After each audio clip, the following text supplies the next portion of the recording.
বিনয়, তুমি মদ খেয়ে এসেছো? এই খানি খেলাম। আর ওই টাকাটা দিয়ে একটা চায়ের ক্যান আর কিছু বিস্কিট আর সাথে কিছু ভাত নিয়ে আসবে। তোমার কি মাথাটা পুরোপুরি খারাপ হয়ে গেছে? আমি বিএ পাশ করে রাস্তায় চা, ঘুগনি, মুড়ি এগুলো বিক্রি করবো? সময় চলে গেলে আর বুঝেও লাভ পাবে না। শোনা, বেশি জ্ঞান দিতে এসো না। যাও, কি করে কাজ করো, যাও। আমার পার্সে যে লক্ষ্মী ভান্ডারে 1000 টাকা রাখা ছিল, সেই টাকাটা কোথায়? আহ, বেশি চেঁচিও না তো, চুপ করো। আরে এই কথা বলে বলে তো আজ 2 বছর হলো। আপনি এক কাজ করুন, আপনি আমার বাড়িতে চলুন, তাতে আপনার 1 টাকাও শোধ করতে হবে না। আজ বাড়িতে রাধিকা এসেছিল। 2 মাসের মধ্যে টাকা না দিতে পারলে আমাকে ওদের বাড়িতে গিয়ে থাকতে হবে। লাস্টে দেখো ওদের বাড়িতে গিয়ে না যেন আমায় থাকতে হয়।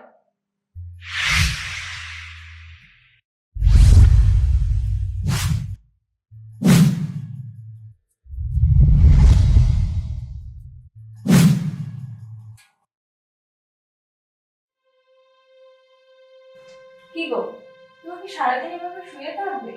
একটা কাজের ব্যবস্থা করবে না? তোমার কি মনে হয় আমি চেষ্টা করছিলাম? অমন চেষ্টা করে কি লাভ যদি ঘরেই বসে থাকতে হয়? তাহলে তুমি বলে দাও, কি করবো এখন? একটা কাজ করো না, আমার দাদার কাছ থেকে 1000 টাকা নিয়ে এসো, ধার নিয়ে আসবে। আর ওই টাকাটা দিয়ে একটা চায়ের ক্যান আর কিছু বিস্কিট আর সাথে কিছু ভাত নিয়ে আসবে। তারপর তারপর কি করবো? সামনে রাস, দেখবে খুব ভালো বিক্রি হবে। কিছুদিন চা বিক্রি করার পর টাকা হলে ঘুগনি করে দেবে। তারপর একটা মুড়ির ডাম কিনবে, তাতে কিছু মুড়ি আর ছোলা দিয়ে ঝালমুড়ি করবে। বিশাল বিক্রি, দেখবে তুমি দিয়ে না স্বাদ দিতে পারবে। তোমার কি মাথাটা পুরোপুরি খারাপ হয়ে গেছে? আমি বিএ পাশ করে রাস্তায় চা, ঘুগনি, মুড়ি এগুলো বিক্রি করবো? আমার মাথাটা পুরোপুরি খারাপ হয়ে গেছে, তাই না? তাহলে কি করবে?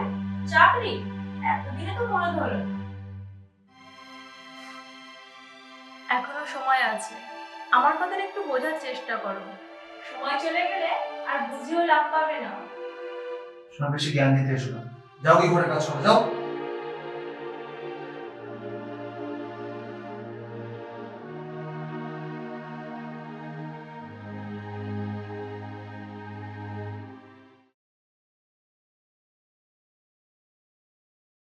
বৌদি, আসতে পারি? ও রাজিদা, আসুন আসুন, বসুন।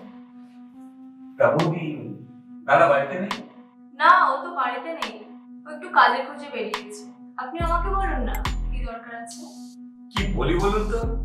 আচ্ছা, টাকাটা দেবেন না এই বাড়িটা আমার নামে লিখে দেবেন? আপনাকে বাড়িটা লিখে দিলে ছেলে মেয়েকে নিয়ে কোথায় দাঁড়াবো? আর কিছুদিন সময় দিন, আমি আপনার টাকা শোধ করে দেবো। আরে এই কথা বলে বলে তো আজ 2 বছর হলো। আপনি এক কাজ করুন, আপনি আমার বাড়িতে চলুন, তাতে আপনার 1 টাকাও শোধ করতে হবে না। আপনার কি মাথা খারাপ হয়ে গেছে? যান এখান থেকে, বেরিয়ে যান। শুনুন, চেঁচিয়ে কোনো লাভ হবে না। আমি ভালো মানুষ বলে আপনাকে এখনো বাড়ি থেকে বের করে দিই। এই 2 মাসের মধ্যে আমাকে 5 লক্ষ টাকা দিতে হবে। 2 মাসের মধ্যে টাকাটা না পেলে দেখবেন আমি কি করতে পারি। ঠিক আছে ঠিক আছে, যান আপনি। ঠিক আছে, চলে যাচ্ছি। আর একটা কথা বলি, আমার কিন্তু এখনো বিয়ে হয়নি। ব্যাপারটা একটু ভেবে দেখবেন। আপনি যাবেন এখান থেকে? ঠিক আছে, আসছি আসছি।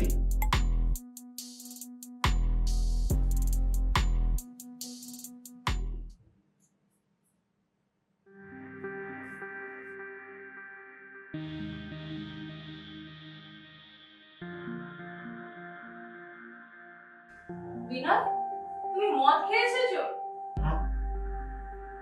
এই খানি খেলাম। তুমি মদ খেলে তো টাকা কোথায় পেলে? কোথায় পেলাম মানে? ছিল আমার কাছে। ঠিক আছে, দাঁড়াও আমি আসছি।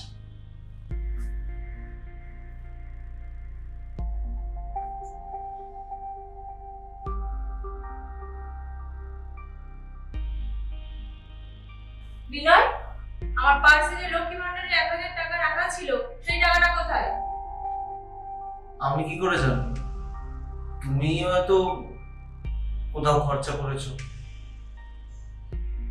বাহ বিনয় বাহ, শেষ পর্যন্ত টাকা চুরি করে মদ খেতে হলো তোমায়। আমি ভেবেছিলাম পুজোতে টাকাটা নিয়ে কিছু কেনাকাটা করবো, ছেলে মেয়েদের তো কিছু কিনতে হবে, কিন্তু সেটা আর হলো কোথায়। আহ, বেশি চেঁচিও না তো, চুপ করো। আমাকে নয় চুপ করালে, কিন্তু বাইরের মানুষগুলোদের, তাদেরকে কি করে চুপ করাবে? মানে? আজ বাড়িতে রাজুদা এসেছিল, 2 মাসের মধ্যে টাকা না দিতে পারলে আমাকে ওদের বাড়িতে গিয়ে থাকতে হবে। লাস্টে দেখো ওদের বাড়িতে গিয়ে না যেন আমায় থাকতে হয়।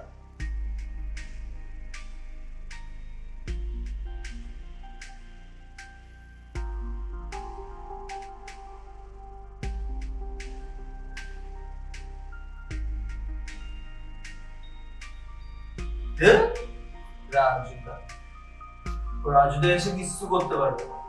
ও মাঝে মাঝে আসবে, একটু হম্বি তম্বি করবে আর চলে যাবে। কিন্তু মাঝখান থেকে এই লক্ষ্মীর ভান্ডারের টাকাগুলো কোনো ভালো কাজে না লাগুক, মদ খাওয়ার কাজে তো লাগতে পারে। তাহলে বন্ধুরা, শেষ অব্দি কি হলো? লক্ষ্মীর ভান্ডারের টাকায় মদ খাওয়া।